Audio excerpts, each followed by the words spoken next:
हैं some basic concepts of chemistry. ये chemistry का पहला चैप्टर है 11th क्लास का। और मेजरली हम इसको किस व्यू पॉइंट से पढ़ने वाले हैं, नीट के व्यू पॉइंट से पढ़ने वाले हैं। और जो बेसिक चीज़ें, जो इंपॉर्टेंट चीज़ें होती हैं हमारी केमिस्ट्री की, वो शुरू होती है इसी चैप्टर से। जितने बेसिक चीज़ें जो हमें पता होनी चाहिए केमिस्ट्री को सॉल्व करने के लिए, उसके क्वेश्चन पता करने के लिए, फिजिकल केमिस्ट्री कैसे देखी जाती है, कैसे किया जाता है उसको सॉल्व, वो इसी चैप्टर से शुरू होता है। तो चलिए शुरू करते हैं इसको। तो सबसे पहले इसके अंदर हम पढ़ने वाले हैं एटॉमिक मास यूनिट या एएमयू के बारे में। इसको हम यूनिफाइड यूनिट भी या फिर यू भी कहते हैं। तो सबसे पहले इसकी डेफिनेशन देखेंगे। एक एएमयू होता है 1/12 the mass of a carbon 12 atom. यानी कार्बन जो होता है वो हमारे कई आइसोटॉप्स में मिलता है। एक होता है कार्बन 12, एक होता है कार्बन 14, और भी काफ़ी होते हैं। लेकिन जो मेजरली हम मानते हैं वो हम कार्बन 12 को मानते हैं। तो कार्बन 12 जो हमारा एटम होता है, उसके एक एटम का 1/12 मास, यानी जो एक एटम का मास है कार्बन 12 एटम, कार्बन 12 एटम यानी कार्बन जो है उसका एक एटम का 1/12 मास जब हम करते हैं, तो उसी को जो वैल्यू आती है उसको हम कहते हैं 1 AMU। तो उसकी वैल्यू ये होती है 1.6603 इंटू 10⁻⁻24 ग्राम्स में। और जब हम उसे केजी में कन्वर्ट कर देते हैं तो ये आ जाता है 1.67 इंटू 10⁻⁻27 kgs। तो इसी से हमारे पास बाकी डेफिनेशंस भी आ जाती हैं, जैसे कि एटॉमिक मास के बारे में आप जानते हो। तो एटॉमिक मास आप जानते ही हैं, बेसिक चीज़ है, फिर भी मैं इसकी डेफिनेशन आपको बताने जा रहा हूँ। It is the number which shows that how many times an atom of an element is heavier than 1 AMU। यानी 1 AMU के बारे में तो हमने जान लिया, लेकिन अब हमें ये पता लगाना है कि बाकी एलिमेंट्स 1 AMU के कंपैरिजन में कितने हैवी हैं। तो वही एटॉमिक मास होता है। जैसे कि अगर हम बोलें कि नाइट्रोजन का मास 14U है या 14 AMU है, तो यानी नाइट्रोजन जो है, नाइट्रोजन का एटम वो 14 टाइम्स मोर हैवियर है उसी कार्बन 12 एटम के 1/12 के। तो उसी तरीके से ये एग्जांपल भी दिया हुआ है मैंने। Atomic mass of calcium is 40, it means an atom of calcium is 14 times heavier than AMU। अगर कैल्शियम का एटॉमिक मास 40 है, तो इससे हमें पता चलता है कि जो उसका एटम है कैल्शियम का, वो 40 टाइम्स हैवी है 1 AMU से। और 1 AMU की डेफिनेशन मैं ऊपर बता चुका हूँ। इसके बाद ये कुछ एग्जांपल हैं, जैसे एलिमेंट्स दिए गए हैं, उनके एटॉमिक मास इधर लिखे हुए हैं। ये सारे आपको याद करने पड़ते हैं। हाइड्रोजन का होता है 1, हीलियम का होता है 4, नाइट्रोजन का होता है 14, ऑक्सीजन का 16, सोडियम का 23। ऐसे ही खूब सारे दिए होंगे, ये आप याद कर सकते हैं। इससे आपको क्वेश्चन सॉल्व करने में आसानी होगी। इसके बाद बात आती है एवरेज एटॉमिक मास की। ये एक इम्पॉर्टेंट चीज़ होती है, एवरेज एटॉमिक मास। तो एवरेज एटॉमिक मास के बारे में बताता हूँ मैं अब आपको। कुछ एलिमेंट्स, जैसे कि मैंने बताया कि एक से ज़्यादा फॉर्म्स में एग्जिस्ट करते हैं, दो आइसोटोप्स, एक से ज़्यादा आइसोटोप्स होते हैं जब एक ही एलिमेंट जिनके दो अलग अलग फॉर्म्स होते हैं और दोनों का एटॉमिक मास अलग अलग होता है, उनको आइसोटोप्स कहते हैं। तो जब एक एलिमेंट अलग अलग आइसोटोपिक फॉर्म्स में होता है, तो अब हमको ये कैसे पता चलेगा कि, जैसे आपको एक एग्जांपल देता हूँ। कार्बन हमारा 12 ग्राम में भी होता है और कार्बन हमारा 14 ग्राम में भी होता है। एक C12 होता है, एक C14 होता है। तो अब मेरे को कभी कोई रिएक्शन करना है या फिर कोई कैलकुलेशन करना है, तो मैं क्या लूँगा? ऐसे तो हम बेसिकली ले लेते हैं कार्बन 12, लेकिन जब कोई सीरियस कैलकुलेशन करनी होगी तो मेरे को एक एवरेज एटॉमिक मास लेना होगा, मतलब दोनों का एवरेज लेना होगा। तो उसी के लिए इस एवरेज एटॉमिक मास का इस्तेमाल किया जाता है। तो इसकी डेफिनेशन बताते हैं। सम एलिमेंट्स एग्जिस्ट इन 2 और more than 2 isotope forms having different atomic masses. In such case average atomic mass of element is calculated. तो उन केसेस में average atomic mass of element का कैलकुलेट किया जाता है। अब एवरेज एटॉमिक मास का एक फॉर्मूला होता है जो ये आपके सामने दिया हुआ है इस बॉक्स के अंदर। A1 यानी atomic mass of element 1 into P, percentage. Percentage, अब किस चीज़ की परसेंटेज की बात हो रही है? मान लीजिए जो हमारा कार्बन 12 है वो 20% मिलता है, यानी वो 20% पाया जाता है एटमॉस्फेयर में। और एक होता है कार्बन 14, वो हमें मिलता है, मतलब अगर वो 20 ले लें तो 80% मिलेगा। ये कोई रियल वैल्यू नहीं है, जस्ट अप्रॉक्स या फिर गैस कर रहा हूँ मैं एक तरीके से। तो वो मान ले 80% है, तो A1 हो जाएगा 12 इंटू 20। जैसे C12 हो गया हमारा, ये हमने ले लिया 20%। इसके बाद C14 हमारा हो गया, ये हमने ले लिया 80%। तो कैलकुलेशन कैसे होगी? कैलकुलेशन होगी 12 into 20 plus 80 into 14 divided by 100। तो ऐसे हम निकाल लेंगे एवरेज एटॉमिक मास। ठीक है, तो आपको समझ में आ गया होगा इससे काफ़ी। अब चलिए, ये मैंने नीचे लिखा भी हुआ है कि A1 और A2 और P1 P2 क्या है, जैसे कि आप यहाँ देख सकते हैं। यहाँ पे मैंने एक और एग्जांपल दिया हुआ है, इसको सॉल्व करके देख सकते हैं। जैसे कि हमारे पास दो आइसोटोप थे क्लोरीन के, C35 C37 दोनों थे। अब C35 जो था, इसकी नेचुरल अबंडेंस यानी मिलता है ये हमारे अर्थ पे 75%, यानी ये मेजर है। इसके बाद ये हमारा C37 भी होता है, ये हमारा 25% मिलता है। तो देख लिया हमने एवरेज एटॉमिक मास का फॉर्मूले में लगाया इसको। जब फॉर्मूले में लगाया तो 35 इंटू 75 किया कैलकुलेशन में, प्लस 37 इंटू 25 किया। अब आखिर में जो हमारे पास एवरेज वैल्यू आ गई, ये आ गई 35.50 ग्राम्स। समझ में आ गया होगा आपको। इसी तरीके से एक और क्वेश्चन दिया हुआ है नीचे, ये आप खुद भी सॉल्व कर सकते हैं। इसके अंदर थोड़ा चेंज कर दिया गया है, इसके अंदर हमको परसेंटेज निकालनी है। दोनों का एटॉमिक मास हमें दिया हुआ है, एवरेज एटॉमिक मास दे दिया गया है, लेकिन अब हमसे पूछी गई है कि बताइए एक की परसेंटेज दे के दूसरे की परसेंटेज क्या होगी। तो उसी को आप नॉर्मल फार्मूले में डाल देंगे तो आपको आंसर मिल जाएगा। जैसे बोरोन का इधर हम बता दिया एवरेज एटॉमिक मास 10.8 है, एक की परसेंटेज दे दी है B10 की x मान लिया अगर हमने, तो दूसरे की निकालने के लिए क्या करेंगे, अगर परसेंटेज निकालने के लिए आपको पता है कि एक की परसेंटेज अगर x है तो दूसरे की 100 माइनस x होगी, क्योंकि दोनों मिला के 100% पे जाते हैं। तो ऐसे ही किया हमने, b की x मान ली, B11 की मान ली 100 माइनस x, फॉर्मूले में डाल दिया। आखिर में x की वैल्यू आ गई, यानी B10 की वैल्यू आ गई 20% और B11 की वैल्यू आ गई 80%। तो यहीं तक था। इसके बाद अगला टॉपिक हम पढ़ाएंगे Dulong's and Petit's method for determining atomic mass. तो ये अगली वीडियो में पढ़ाया जाएगा। अभी तक के लिए इतना ही, थैंक यू। चलिए, चैप्टर्स ऑफ केमिस्ट्री जो चैप्टर था हमने जो स्टार्ट किया था, अब उसके दूसरे टॉपिक के बारे में आएंगे हम लोग। अब हम पढ़ाने वाले हैं Dulong's and Petit method for determination of atomic mass. तो एक डुलोंग एंड पेटिट नाम के दो साइंटिस्ट थे, उन्होंने एक मेथड दिया था एटॉमिक मास निकालने के लिए। ईजी सा है, ज़्यादा कुछ क्वेश्चंस कम ही आते हैं, फिर भी हम बढ़ा देते हैं। तो एटॉमिक मास को जब हम मल्टीप्लाई करते हैं स्पेसिफिक हीट से किसी एलिमेंट के लिए, तो अप्रॉक्सीमेट जो वैल्यू आती है, ये कांस्टेंट वैल्यू होती है, ये होती है 6.4। तो इसी को ज़रा रीअरेंज करके लिख देते हैं। तो एटॉमिक मास जो होता है वो अप्रॉक्स होता है 6.4 डिवाइडेड बाय स्पेसिफिक हीट। तो यही है हमारा Dulong's and Petit law. Specific heat को जो हमें लेना होता है, ये चीज़ आपको ध्यान में रखनी है, यहाँ स्टार लगा दिया मैंने, कि जब स्पेसिफिक हीट आप लेंगे तो उसको आपको लेना है कैलोरी पर ग्राम के अंदर। एक कैलोरी की वैल्यू होती है 4.18 जूल, या फिर 4.2 जूल लिख लेते हैं हम इसको नॉर्मली। और एक जूल को जब हम उसमें लेते हैं CGS यूनिट में, तो वो हो जाता है 10⁷ अर्ग्स।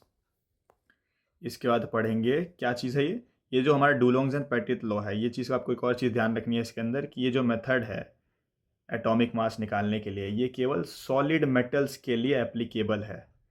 ये गैसेस के ऊपर आप इस्तेमाल नहीं कर सकते, ये सिर्फ सॉलिड मेटल्स पे आप इस्तेमाल करेंगे। इसके बाद आता है कि हमको कभी कभार कोई पूछ ले कि कहीं पे कि आपने ये सब चीज़ पढ़ी है, तो आप बताएंगे कि लेटेस्ट इक्विपमेंट कौन सा है जो आजकल एटॉमिक मास मेजर करने के लिए इस्तेमाल किया जाता है। तो इसलिए मैंने बता दिया यहाँ पे कि मास स्पेक्ट्रोमीटर या स्पेक्ट्रोमीटर जो है, ये डिवाइस है, लेटेस्ट डिवाइस जो आजकल इस्तेमाल किया जाता है एग्जैक्ट एटॉमिक मास किसी एलिमेंट का निकालने के लिए। तो ये सब चीज़ें याद रख लीजिएगा थोड़ा। इसके बाद एटॉमिक मास के बारे में पता चल गया, अब बताएंगे मॉलिक्यूलर मास के बारे में। तो मॉलिक्यूलर मास बेसिकली आपका होगा, इसकी डेफिनेशन पढ़ेंगे पहले। It is a number which shows how many times a molecule of an element और a compound is heavier than AMU। तो हम जब एटॉमिक मास की बात करते थे तो वो एटम की बात होती थी। अब मॉलिक्यूल की बात हो रही है, तो मॉलिक्यूल का मतलब एक से ज़्यादा एटम। जैसे हमारा यहाँ पे एग्जांपल देता हूँ, O2 है, तो O2 के अंदर हमारे 2 ऑक्सीजन के एटम्स हैं, समझ गए आप। तो O2 हमारा एक मॉलिक्यूल है।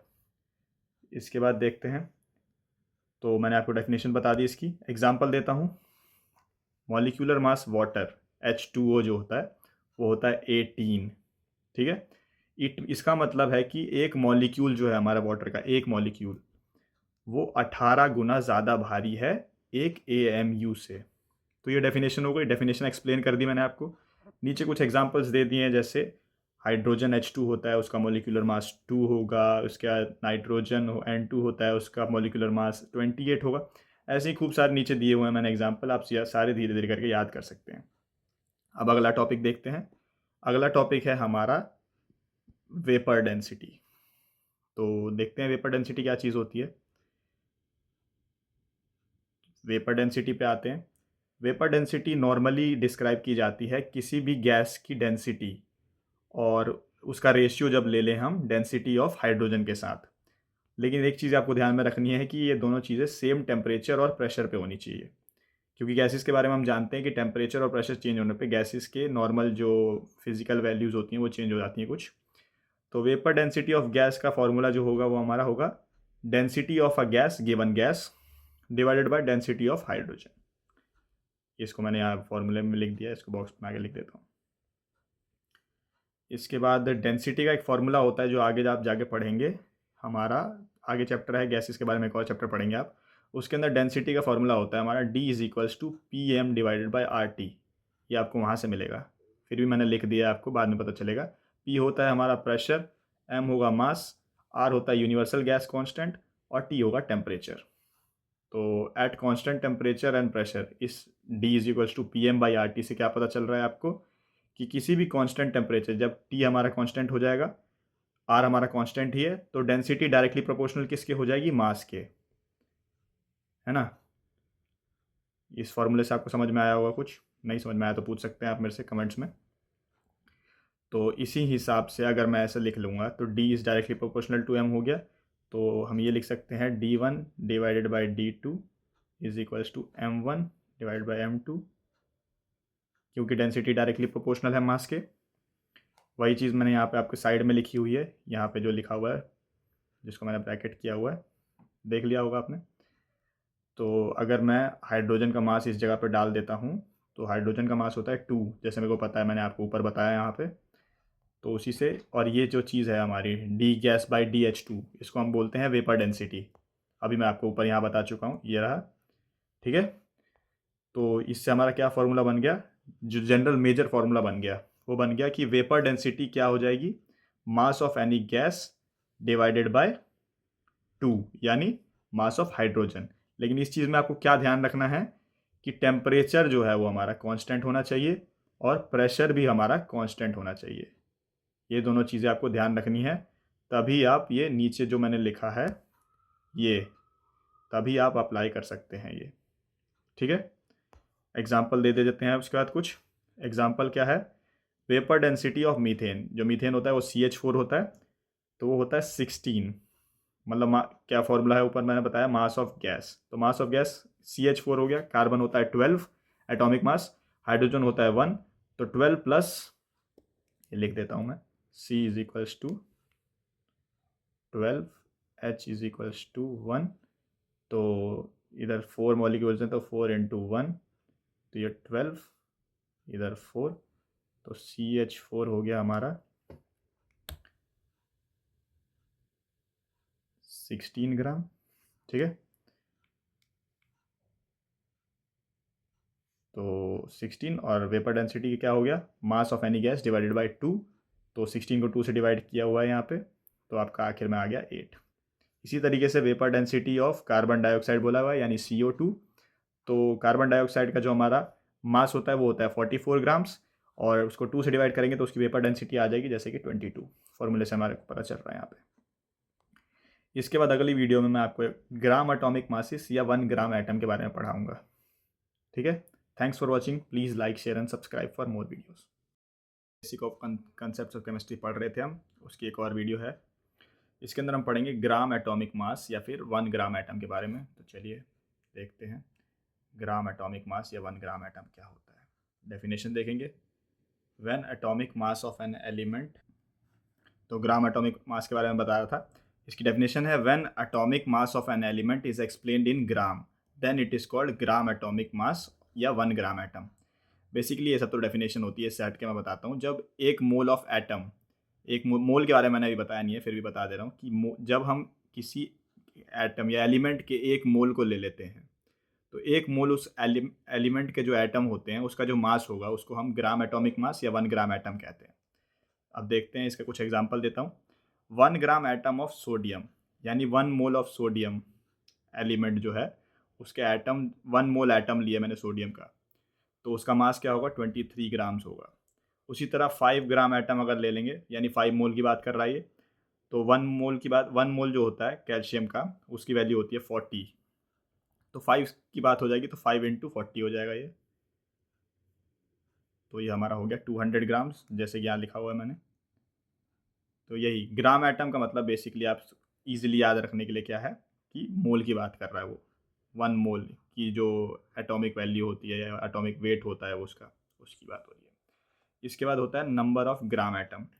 तो नंबर ऑफ ग्राम एटम का जो फॉर्मूला होगा वो हमारा होगा वेट इन ग्राम्स, कोई भी गिवन वेट है हमारे पास, डिवाइडेड बाय एटॉमिक मास। अब जैसे कि क्वेश्चन है, ये सॉल्व करके इसको आप, इससे आपको ज़्यादा समझ में आएगा इस क्वेश्चन से। How many gram atoms in 96 gram of magnesium. तो मैग्नीशियम का जो एटॉमिक वेट होता है वो मैंने बताया था आपको कि होता है 24 ग्राम्स। तो मैग्नीशियम का एटॉमिक वेट हो गया 24 ग्राम्स, एटॉमिक मास जो है। अब फॉर्मूले के अंदर हम डालते हैं तो वेट कितना दिया हुआ है, हमें वेट दिया हुआ है 96, जैसे कि यहाँ पे आपको दिखाया हुआ है 96 ग्राम वेट दिया हुआ है। एटॉमिक पता है हमें 24 ग्राम होता है एटॉमिक मास, 96/24 हो गया, हमारा आंसर आ गया 4 ग्राम एटम। तो यानी क्वेश्चन के अंदर जो हमारी वैल्यू आ गई वो 4 ग्राम एटम आ गई। ठीक है, इसी तरीके से अब ग्राम मॉलिक्यूलर मास देखते हैं। अब हम पहले हमने एटॉमिक देखा, अब मॉलिक्यूलर मास देखेंगे, यानी अब मॉलिक्यूल की बात आएगी, पहले एटम की बात आ रही थी। तो इसकी भी डेफिनेशन देख लेते हैं। डेफिनेशन बेसिकली आपको समझने में मदद करती है, इसलिए मैं बताता हूँ। When molecular mass of an element or a compound is expressed in grams, then it is known as gram molecular mass, या 1 ग्राम मॉलिक्यूल भी कह सकते हैं इजीली। यानी मॉलिक्यूल जो है, एक मोल हमने मॉलिक्यूल ले लिया, तो एक मोल मॉलिक्यूल जो लिया उसका वेट जो होगा वही ग्राम मॉलिक्यूलर मास होता है। तो एग्जांपल है 1 ग्राम मॉलिक्यूल ऑफ ऑक्सीजन, यानी ऑक्सीजन के जो एक मॉलिक्यूल, मतलब एक मोल मॉलिक्यूल ले लिया अगर ऑक्सीजन के मैंने, तो उसका वेट होगा 32 ग्राम। उसी तरह 2.5 ग्राम मॉलिक्यूल ऑफ H2O यानी वाटर, तो ये 45 ग्राम हो जाता है। ये कैसे होगा आप पूछ रहे होंगे। तो H2O के एक मोल का वेट कितना होता है, 18 ग्राम होता है H2O के एक मोल का वेट। तो 2.5 ग्राम मॉलिक्यूल की बात हो रही है, तो हम क्या करेंगे 18 इंटू 2.5, तो ये आ जाता है हमारा 45। तो ऐसे हमने बेसिकली इसको सॉल्व किया हुआ था। इसके बाद देखते हैं इसका फॉर्मूला क्या है अब। तो इसका फॉर्मूला भी यही है, नंबर ऑफ ग्राम मॉलिक्यूल अगर हमें निकालना हो तो जो हमें वेट दिया हुआ है इन ग्राम्स में, उसको डिवाइड कर देंगे मॉलिक्यूलर मास से उस एलिमेंट के। अब इसके बाद आता है मोल्स पे। तो ये चैप्टर बेसिकली मोल के आसपास ही घूमता है, तो मोल को अच्छे से समझेंगे हम। तो मोल की डेफिनेशन देखेंगे सबसे पहले। A mole is a collection of 6.022 into 10⁻23 particles. यानी एक मोल कुछ नहीं है, बेसिकली एक क्या है कि अगर हमने 6.022 इंटू 10⁻23 पार्टिकल्स चीज़ों को एक जगह इकट्ठा कर दिया, तो उस चीज़ को हम बोलेंगे एक मोल। तो एक मोल क्या है, 6.02 इंटू 10⁻23 पार्टिकल्स हैं। यही जो हमारा 6.022 इंटू 10⁻23 ये जो नंबर है ना, इसी नंबर को हम क्या बोलते हैं, एवोगैड्रोस नंबर। ठीक है, एवोगैड्रोस नंबर को हम शॉर्ट में NA भी लिख देते हैं, कहीं कहीं क्वेश्चन में लिखा रहता है। तो यही जो हमारा नंबर है ना, जिस नंबर को हम एक जगह ला रहे हैं तो मोल बन रहा है, वही नंबर जो है वही एवोगैड्रोस नंबर है। तो चलिए अब एग्जांपल देखेंगे। 1 मोल ऑफ H2 एटम। अब मोल की बात क्या हो रही थी कि एक मोल के अंदर कितना है कि जब 6.022 इंटू 10⁻23 पार्टिकल्स को पास में ले आएंगे, तो यही क्या बोल रहा है 1 मोल ऑफ H2 एटम, यानी 6.022 इंटू 10⁻23 एटम्स हाइड्रोजन के जब उसको पास लाया जाएगा तो उसका, तो यही चीज़ है 6.022 इंटू 10⁻23 एटम्स ऑफ H2। इसके बाद आता है हमारा 5 मोल्स ऑफ ऑक्सीजन मॉलिक्यूल। तो 5 मोल्स की बात हो रही है आप, तो 5 से मल्टीप्लाई कर देंगे वही एवोगैड्रोस नंबर को, तो 5 इंटू 6.022 इंटू 10⁻23, तो इतने मॉलिक्यूल्स हो जाएंगे हमारे। इसी तरह 10 मोल्स ऑफ इलेक्ट्रॉन। तो 10 मोल्स ऑफ इलेक्ट्रॉन कैसे हो जाएगा हमारे, 10 एक मोल की वैल्यू कितनी होगी हमारी, एक मोल के अंदर कितना पार्टिकल होते हैं 6.02 इंटू 10⁻23 इतने पार्टिकल्स होते हैं एक मोल के अंदर। तो 10 के लिए क्या करेंगे, 10 से मल्टीप्लाई कर देंगे तो आ जाएगा हमारा 60.2 इंटू 10⁻23 इलेक्ट्रॉन्स। ये सब हो गया। अब इसके बाद क्वेश्चन सॉल्विंग के लिए हमें रिलेशंस देखने होते हैं आपस में क्या क्या होता है। सबसे पहला रिलेशन क्या देखेंगे, मोल और ग्राम एटम के बीच का। तो 1 gram atom of all element contains 6.02 into 10⁻23 atoms, that is 1 mole of atom. तो ग्राम एटम जो मैंने आपको पहले ही बताया था कि ग्राम एटम क्या है, 1 ग्राम एटम का मतलब है 1 मोल ऑफ एटम। ईजी, वो इतना डेफिनेशन में जाने की कोई ज़रूरत नहीं है। जहाँ ग्राम एटम की बात हो, जहाँ ग्राम मॉलिक्यूल की बात हो, लेकिन एक चीज़ ध्यान रखनी है, ग्राम लिखा है जैसे 22 ग्राम लिखा है कहीं पे, 22 ग्राम ऑफ कैल्शियम, तो इसका मतलब 22 ग्राम ऑफ कैल्शियम की बात हो रही है। लेकिन वहीं कहीं लिखा है 22 ग्राम एटम ऑफ कैल्शियम, तो इसका मतलब ये है 22 मोल्स की बात हो रही है यहाँ। ये सब चीज़ें ध्यान रखने वाली होती हैं। इन्हीं कुछ क्वेश्चंस, मतलब कुछ वर्ड्स के बीच में घुमाते हैं हमें क्वेश्चंस के अंदर, और वहाँ हम गलत हो जाते हैं। तो इस चीज़ का आप ध्यान रखना कि जहाँ ग्राम एटम लिखा हो इसका मतलब मोल की बात हो रही है, और जहाँ सिर्फ ग्राम लिखा हो वहाँ पे वो ग्राम की ले लेना आप। तो इस बॉक्स के अंदर मैंने लिख दिया है 1 ग्राम एटम का मतलब है 6.02 इतना एटम्स या 1 मोल ऑफ एटम्स। ईजी, कुछ ज़्यादा सोचने की बात नहीं है। नीचे कुछ एग्जांपल्स दिए। 1 gram atom of sodium, 1 gram atom sodium का मतलब 23 ग्राम ऑफ सोडियम, या फिर 6.02 इंटू 10⁻23 एटम्स ऑफ सोडियम। ये सारी एक ही चीज़ हैं, इंटरचेंज करके लिखी हुई हैं, यही सब आपको ध्यान रखनी है। उसी तरह 3 ग्राम एटम ऑफ, देखा जैसे मैंने लिखा ग्राम एटम, अगर केवल 3 ग्राम लिखा होता तो वो अलग में हो जाता है। ये सब चीज़ आपको ध्यान रखनी है कभी भी क्वेश्चन सॉल्व करते हुए। तो 81 ग्राम, 81 ग्राम कैसे हो गया, एल्यूमिनियम का 1 ग्राम एटम या फिर 1 मोल का वेट कितना होता है, ये होता है 27 ग्राम्स। तो 3 ग्राम एटम की बात हो रही है, तो 3 ग्राम एटम का मतलब 3 इंटू 27, दैट इज 81 ग्राम्स। ठीक है। इसी तरीके से अब देखेंगे relation between moles and gram molecule. तो अब मोल और ग्राम मॉलिक्यूल के बीच का रिलेशन देखना है। तो जैसे कि ग्राम एटम, तो मोल और ग्राम मॉलिक्यूल के बीच का रिलेशन की बात कर रहे थे। तो 1 gram molecule of all element and compound contain 6.02 into 10⁻23 molecules, यानी ग्राम मॉलिक्यूल का मतलब भी 1 मोल ऑफ मॉलिक्यूल है। ये मैं आपको पहले बता चुका था। 1 ग्राम मॉलिक्यूल के अंदर कितने मोल मॉलिक्यूल्स होंगे, 6.02 इंटू 10⁻23 मॉलिक्यूल्स, और उसी को हम 1 मोल मॉलिक्यूल भी कहते हैं। तो ये सब थोड़ा कंफ्यूज करने के लिए बातें हैं। एक ग्राम मॉलिक्यूल या ग्राम एटम सबका मतलब 1 मोल ऑफ एटम या 1 मोल ऑफ मॉलिक्यूल है। एग्जाम्पल दिया हुआ है उसी के लिए, 1 gram molecule of nitrogen gas, उसका वेट होगा 23 ग्राम्स, क्योंकि 1 मोल का वेट नाइट्रोजन गैस का कितना होता है, वो 28 ग्राम्स होता है। उसी तरह कितने मॉलिक्यूल्स होंगे उसके अंदर, 6.02 इंटू 10⁻23 मॉलिक्यूल्स होंगे। उसी तरह 1 मोल ऑफ नाइट्रोजन मॉलिक्यूल्स भी कहा जा सकता है उसको, या इसी तरीके से देख सकते हैं। उसी तरह यहाँ पे एक और एग्जांपल दिया हुआ, 3.5 ग्राम मॉलिक्यूल्स ऑफ कार्बन डाइऑक्साइड। तो इसको क्या करेंगे, 3.5 से मल्टीप्लाई कर देंगे कार्बन डाइऑक्साइड के 1 मोल को, तो इतना वेट आ जाएगा 154 ग्राम्स ऑफ कार्बन डाइऑक्साइड। तो इसी तरीके से सारे एग्जाम्पल मैंने दिए हुए हैं, इसी तरीके से क्वेश्चन हमसे पूछे जाते हैं। अब इसके बाद आता है बेसिकली जो सबसे ज़्यादा क्वेश्चन जिन चीज़ों से पूछे जाते हैं, डायरेक्ट क्वेश्चन अगर आता है कभी, क्या है, relation between mole and weight. Mole और वेट के बीच में क्या रिलेशन है। तो एन को हम डिनोट करते हैं मोल के लिए, नंबर ऑफ मोल्स लिखा हुआ मैंने यहाँ पे। डब्ल्यू है हमारा वेट, जो वेट दिया हुआ है, और एम है हमारा मोलर मास, जो हमें याद रखना होता है। जैसे कि एक एग्जांपल से समझाऊंगा आपको मैं। क्या कह रहा है क्वेश्चन हमसे, find the number of moles of chlorine present in 142।